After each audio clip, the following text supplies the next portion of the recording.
Part 5, My Sea Adventure. Chapter 22, How My Sea Adventure Began.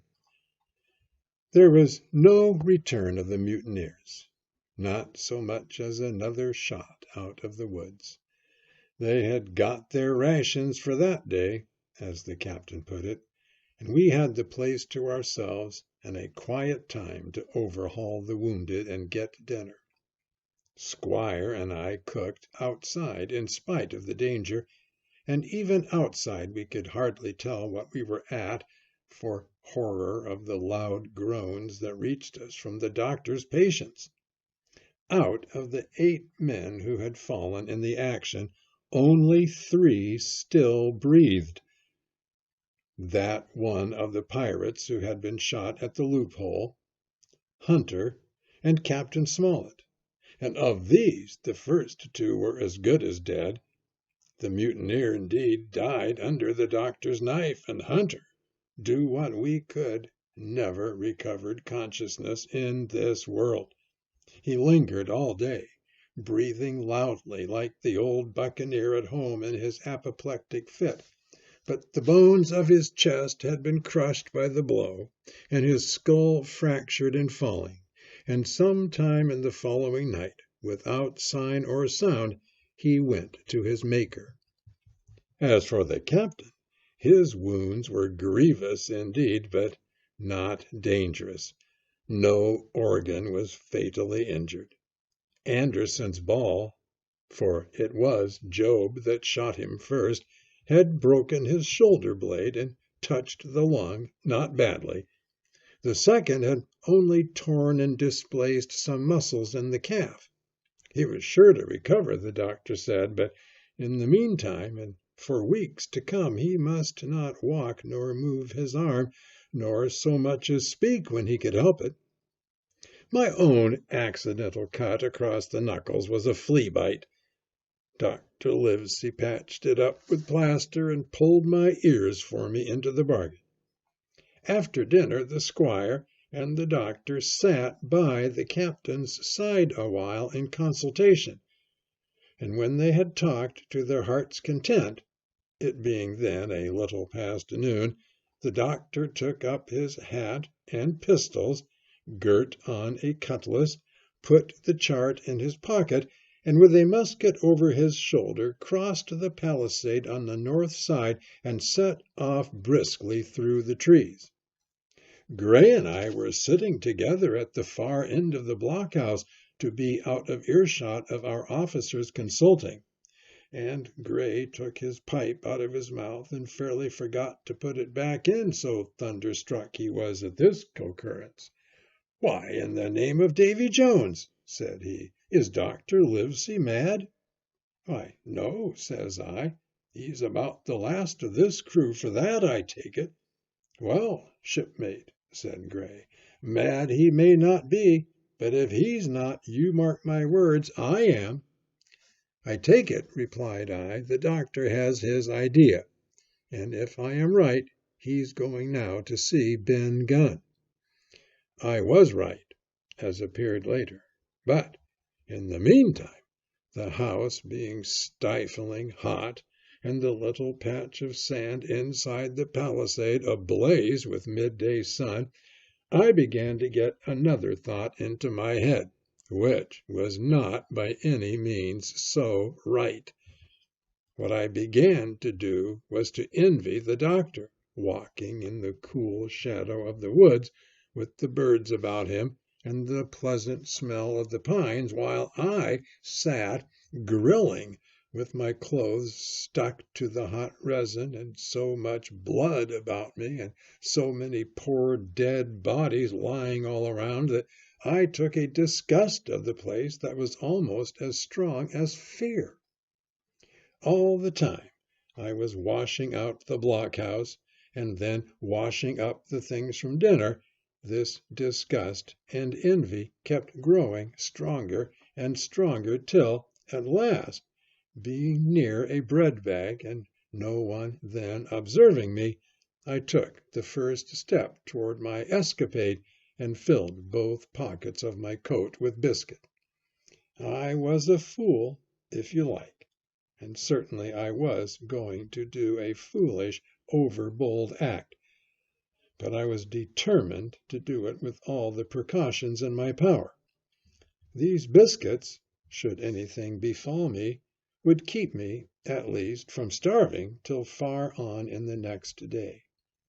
The next thing I laid hold of was a brace of pistols, and as I already had a powder horn and bullets, I felt myself well supplied with arms. As for the scheme I had in my head, it was not a bad one in itself.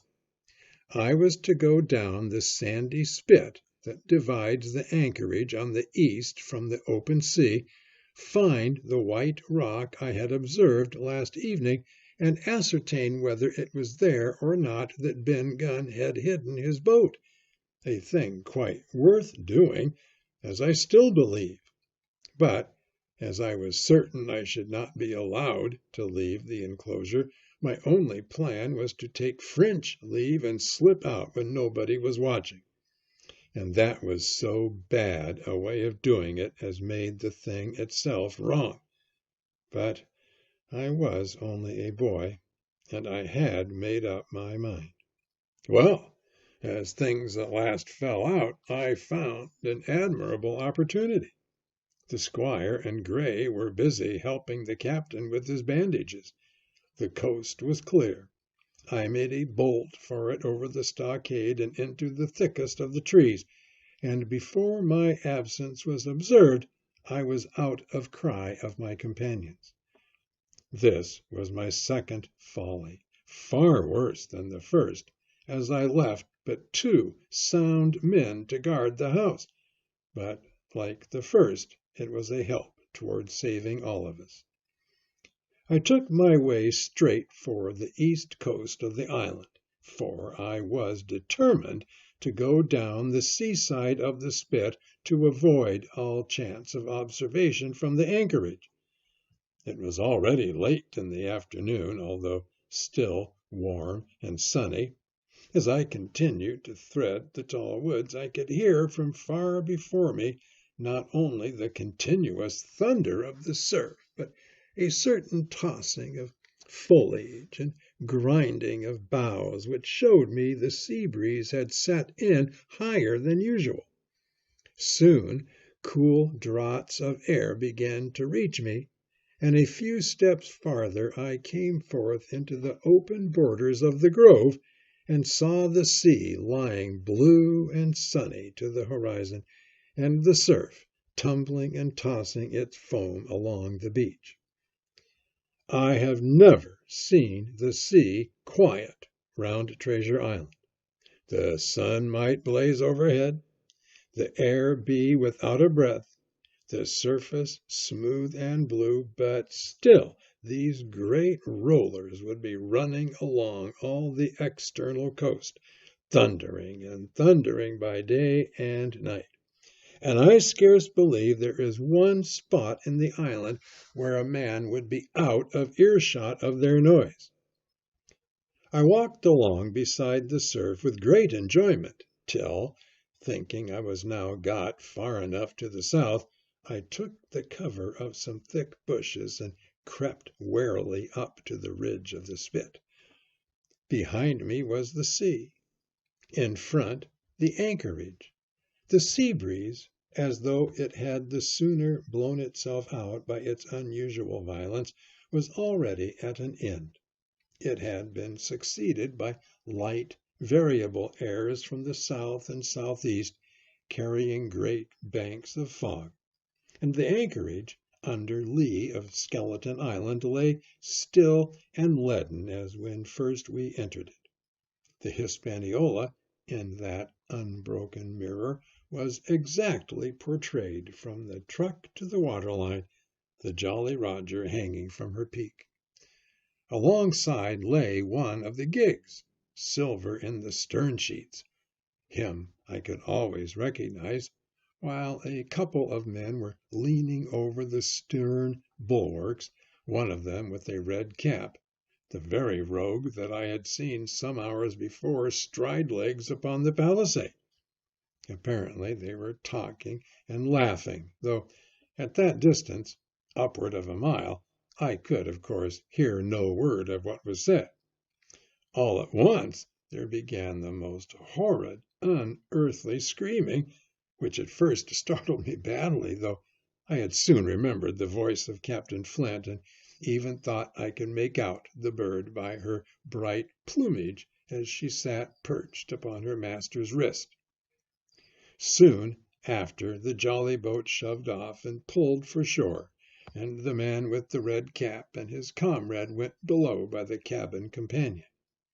Just about the same time the sun had gone down behind the spyglass, and as the fog was collecting rapidly, it soon began to grow dark in earnest. I saw I must lose no time if I were to find the boat that evening. The white rock, visible enough above the brush, was still some eighth of a mile farther down the spit, and it took me a goodish while to get up with it, crawling often on all fours among the scrub. Night had almost come when I laid my hand on its rough sides. Right below it there was an exceedingly small hollow of green turf, hidden by banks and a thick underwood about knee-deep that grew there very plentifully, and in the center of the dell, sure enough, a little tent of goatskins like what the gypsies carry about with them in England. I dropped into the hollow, lifted the side of the tent, and there was Ben Gunn's boat. Homemade, if ever anything was homemade. A rude, lopsided framework of tough wood, and stretched upon that a covering of goatskin with the hair inside. The thing was extremely small, even for me, and I can hardly imagine that it could have floated with a full-sized man. There was one thwart set as low as possible, a kind of stretcher in the bows, and a double paddle for propulsion. I had not then seen a coracle, such as the ancient Britons made, but I have seen one since, and I can give you no fairer idea of Ben Gunn's boat than by saying it was like the first and the worst coracle ever made by man. But the great advantage of the coracle it certainly possessed, for it was exceedingly light and portable. Well, now that I had found the boat, you would have thought I had had enough of truantry for once, but in the meantime I had taken another notion, and become so obstinately fond of it that I would have carried it out, I believe, in the teeth of Captain Smollett himself. This was to slip out under cover of the night, cut the Hispaniola adrift, and let her go ashore where she fancied. I had quite made up my mind that the mutineers, after their repulse of the morning, had nothing nearer their hearts than to up anchor and away to sea. This, I thought, it would be a fine thing to prevent, and now that I had seen how they left their watchman unprovided with a boat, I thought it might be done with little risk. Down I sat to wait for darkness, and made a hearty meal of biscuit. It was a night out of 10,000 for my purpose. The fog had now buried all heaven. As the last rays of daylight dwindled and disappeared, absolute blackness settled down on Treasure Island.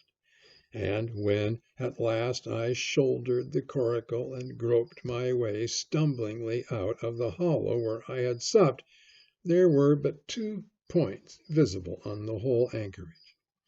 One was the great fire on shore by which the defeated pirates lay carousing in the swamp. The other, a mere blur of light upon the darkness, indicated the position of the anchored ship. She had swung round to the ebb. Her bow was now toward me. The only lights on board were in the cabin, and what I saw was merely a reflection on the fog of the strong rays that flowed from the stern window. The ebb had already run some time, and I had to wade through a long belt of swampy sand, where I sank several times above the ankle, before I came to the edge of the retreating water, and, wading a little way in, with some strength and dexterity, set my coracle keel downward on the surface.